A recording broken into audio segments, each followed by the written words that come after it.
पिछले भाग में आपने सुना कैसे रावण लंका का बलशाली राजा शिवभक्त बन गया, कैसे उसने भगवान शिव को प्रसन्न करने के लिए अपना सिर तक चढ़ा दिया।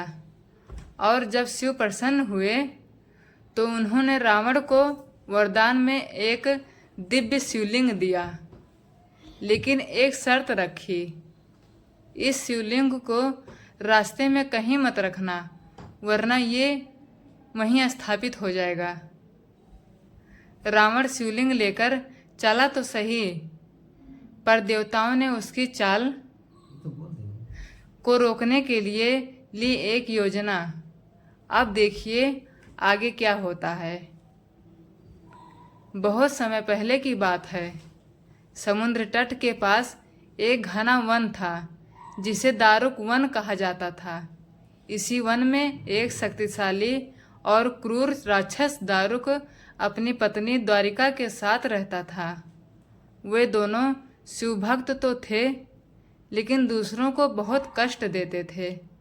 दारुक ने कठोर तपस्या कर भगवान शिव को प्रसन्न किया और वरदान प्राप्त किया कि वह किसी भी समय किसी भी स्थान पर अपने मन को ले जा सकते।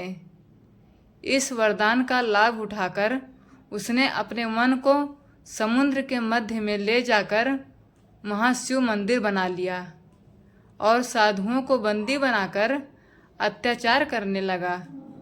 इसी समय एक महान शिवभक्त ब्राह्मण सुप्रकाश और उनकी पत्नी को भी दारुक ने बंदी बना लिया।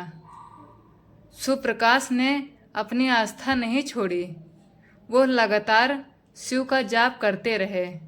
ओम नमः शिवाय, ओम नमः शिवाय।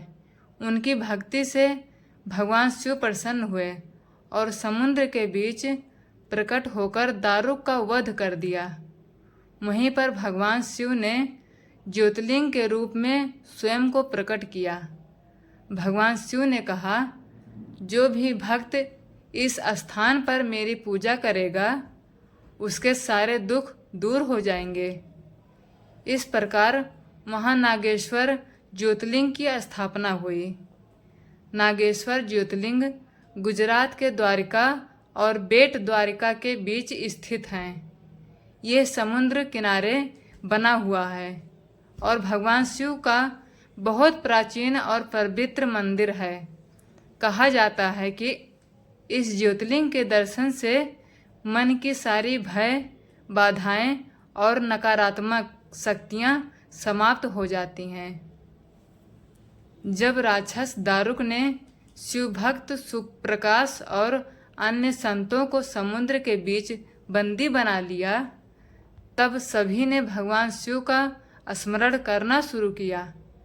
सुप्रकाश ने आंखें बंद कर बस यही मंत्र दोहराया, ओम नमः शिवाय, ओम नमः शिवाय। उनकी भक्ति इतनी प्रबल थी कि समुद्र की लहरें तेज हो गई, आकाश में गरज उठी बिजली, और तभी एक दिव्य प्रकाश के साथ स्वयं भगवान शिव प्रकट हुए।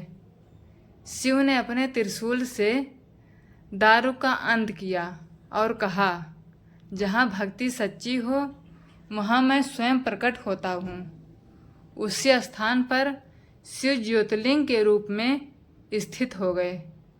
यही आज नागेश्वर ज्योतिर्लिंग के नाम से प्रसिद्ध है। कहा जाता है कि यहाँ शिव की मूर्ति की दिशा दक्षिण की ओर है और भक्तों को हर संकट से रक्षा मिलती है।